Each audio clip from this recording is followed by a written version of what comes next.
কেমন আছেন? হুম, দিনকাল কেমন চলতেছে? কারণ কি? অনেক কষ্ট করে প্রতিবেদন হয়েছে কিসের এত কষ্ট? ভাই, অনেক অভাব। মানে একটু খুলে বলেন। মানে আমার বাবা নেই, বাবা বিয়ে করে চলে গেছে। হুম, জি, আম্মুটা অনেক অসুস্থ, কাজ করতে পারে না। তো এখন কি প্রতিবেদনে আসলে কি কাজ টাজ পাওয়া যায়? না ভাই, আমি একজন জীবন সঙ্গী তো নয়, কিছু সাহায্য জন্য হয়েছে। জীবন সঙ্গী আবার সাহায্য মানে বিষয়টা বুঝলাম না। বিষয়টা হচ্ছে যে আমার জীবন সঙ্গী সেই আমার সাহায্য করলো ভাই, এরকম তা ধরনের একজন এরকম আছে। কেউ আছে যে অবশ্যই আছে। সে যদি আমার বিয়ে করার সাথে অবশ্যই সাহায্য করবে, তাই না?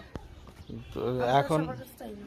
স্বামী তো বর্জিটা চাহিদা পূরণ করবেই, তো এখন আবার আপনার আর কি দরকার?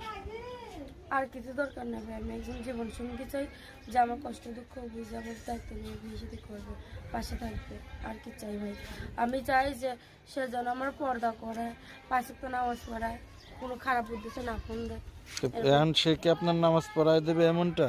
না ভাই, সে আমার নামাজ পড়তে বলবে, এই আর কি। আচ্ছা, তো সে আপনার নামাজ পড়তে বলবে, আপনি নামাজ পড়বেন? অবশ্যই না, এমনি তো পড়ি। সে যেন কোনো খারাপ উদ্দেশ্যে নিয়ে না ফোন দেয়, সে যেন হাদিসের কথা বলে, সেই কথাগুলি বললে যে আমি যেন খারাপ কাজ থেকে ভালো কাজে আসি, তো এরকম আর কি। একজন কি এখন পীর আলিয়া এই টাইপের লোক লাগবে? না ভাই, সে যেমনই হোক। আচ্ছা, বিবাহিত না অবিবাহিত আপনি? আমার তো বিয়েই হয়নি ভাই। বলেন কি, এখনো বিয়ে হয় নাই? না। আচ্ছা, কেমন ছেলে